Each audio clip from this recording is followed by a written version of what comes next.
Happy Wednesday. It is the last day of July. We've made it through the full month here. Let's get it. Let's get it. And you guys know what's on the way today. Travel day in baseball. So I've got a few baseball winners for you. And I also have a best bet for you guys in the USA South Sudan game. Let's get into these free three best bets. What's up, guys? It's your boy Noble Living back with another DYF Bets video where I'm breaking down my favorite picks and plays of the day as we just try to get to the bag together and make some money. Now, yesterday we had a 1-in-1 day on the channel with one no action bet. So he cashed in on Brian Waldron under pitching outs, gave up 5 runs in the first inning. Once I saw that, I knew we were good to go. We did lose on the Giants' run line as the Giants lost that game outright. Hate to see that. Tough bet there. The A's were able to get to Robbie Ray, hit a few home runs, so tough to do that. And then the no action play was on the Vladdy and Kepler to get a hit. Now, Vladdy got a hit in his first at bat. Max Kepler didn't really play. He came in off the bench as a pinch hitter. On my sportsbook, they void those bets. So as a result, I'm going to void it here. Last time I counted as a loss, but now we're going to void that. So 1-1 on the day, no action on the hit lay, so not too bad. For the month, 9 games over 500. You can't be too mad at that. So we're going to definitely finish off the month over 500. We're going to finish the month in profit. That's exactly what we needed. So that's a great bounce back month right here. So hopefully today we can end off the month strong with 3 straight winners. If you can, smash that subscribe button, like this channel if I've been making you money, if you've been enjoying the channel, you've been enjoying the show. So this way we can continue to run it up together because college football is almost here. We're 1 month away, literally weeks away. And then we've got NFL preseason. I really might not bet that too heavily here on the channel, but either way, we've got football, we've got other sports on the horizon. So you definitely want to be tapped into the channel for those plays. Let's dive into these winners for today.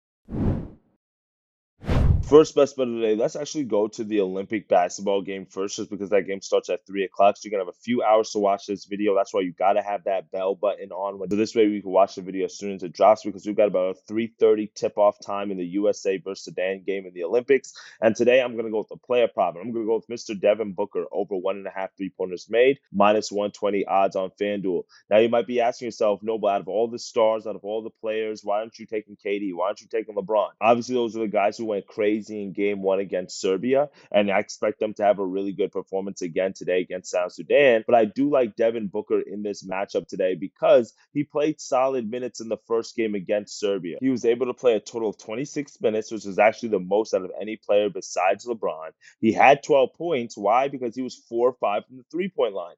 Keep in mind that if you guys are newer to Olympic basketball, international basketball, the 3-point line is closer than it is in the NBA. So when you have people who are prolific mid-range shooters in the NBA, like Devin Booker is, and think about Carmelo Anthony when he was on the Olympic team, they hit a lot of 3-pointers because the line is a little bit closer and they play a little bit of a different role. Devin Booker on this USA team is a little bit more of a catch and shoot guy. He doesn't need to have the ball so much in his hand, but you love to see that he is getting the volume. Now, he might have a little bit of reduction in shot attempts, even though he did shoot it about 6 times on Sunday. Well, the reason why he might get a little bit less shot volume is because Jason Tatum's supposed to be playing a little bit more in this game. You know, Tatum, when he's in the game, he's going to get to jacking. So that's one thing that you kind of have to account for here. But 2 3-pointers, to considering the fact that he had 4 in the first game, 5 attempts. That's the confidence that you need. I think he's going to be able to get the volume, at least shoot it 3 4 times. And he just needs to hit about 50%. Yes, I know that's a high number, but considering that we have the 3-point line difference, I think that's a number that he can easily hit.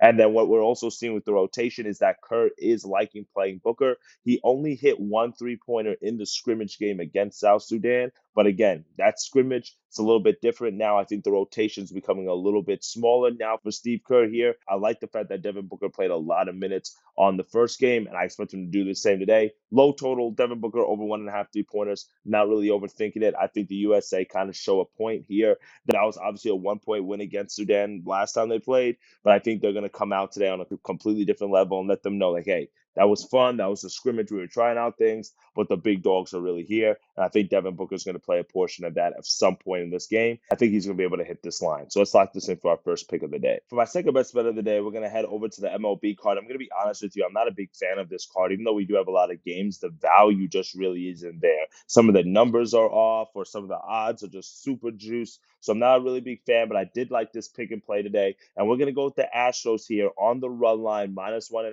runs, plus plus 100. So we're going to get that at even money as they're taking on the Pittsburgh Pirates in this matchup. Now, the reason why I like the Astros here today is because they're sending Framber Valdez to the mound. We know that's their ace.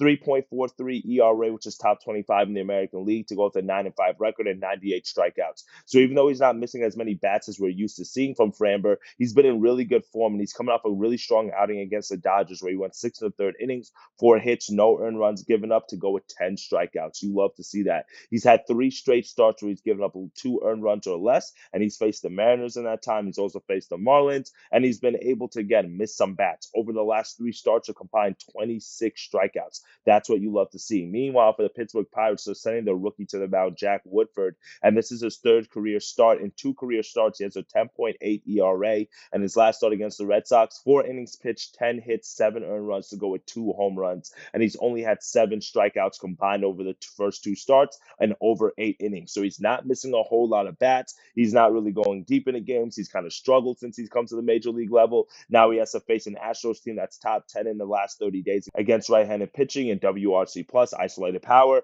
For me, the Astros are just too strong of a team here. Framber's been in really good form, and Woodford, he just hasn't really gotten all that form since he's come to the majors. So this is just not a really good situational spot. So give me the Astros. I like the value that we're getting on the run line at plus 100 odds. So we'll take that as our second best bet of the day. Now, for our third and final best bet of the day, we're going to go with a little hit or parlay for you guys. 2 guys who have been absolutely on fire, who should be able to get it done today. And we're going to go with Rafael Devers to get a hit and then Tyler Fitzgerald to get a hit. Parlay those 2 together, you get to minus 120 odds. Now, if you want to throw in anybody from the Astros, because I do think they're going to get a lot of hits on Ross Stripling, be my guest. I think that's another way that you can look at it. But Rafael Devers, if you like the Devers hog, you want to throw in a little bit of chew in the corner of the mouth, because that's the way that this guy's been playing over the past month. I mean, it's just been absolutely electric. Batting over 500 in the last 7 games, batting 351 over the last 15 games, batting over 360 in the last month. It's kind of hard to deny the type of form that he's in. And for me, this Red Sox offense has been absolutely a fire. I know they're facing George Kirby right now, who is somebody who can have really strong outings and can miss a lot of bats. Top 25 in the American League in strikeouts, but he's also a guy that is going to throw it over the plate to try to get you to swing, and he is going to give up hits at times. We saw him give him 6 hits in his last start to the White Sox. We've seen him give up 7 hits to the Orioles before, to the Blue Jays. So Rafael Devers at home to get a hit against this Mariners team, against George Kirby, he should be able to do it. I just love the form that he's in. Now, Tyler Fitzgerald, he actually did not get a hit yesterday, which snapped his 12-game hit streak. But that's why I like him in this spot today. Because normally when you have a guy who's been on fire like Fitzgerald and he snaps a hitting streak, it now gives him a chance to rebound. He's batting 267 over the last 7 games, so he's had at least 1 hit, like I said, in each of those games because he had a 12-game hit streak. He's batting 340 over the last 15 games and over 300 over the last month. So he's been in really good form. Tyler Fitzgerald he's been swinging with a lot of power, 8 home runs in the last 12 games, so you can't be too mad at that. And now the Giants are facing Ross Stripling, which is a guy who gives a lot of hits. So for me, give me Devers and Fitzgerald 1+ hit to get us locked in squared away for our last bet of the day.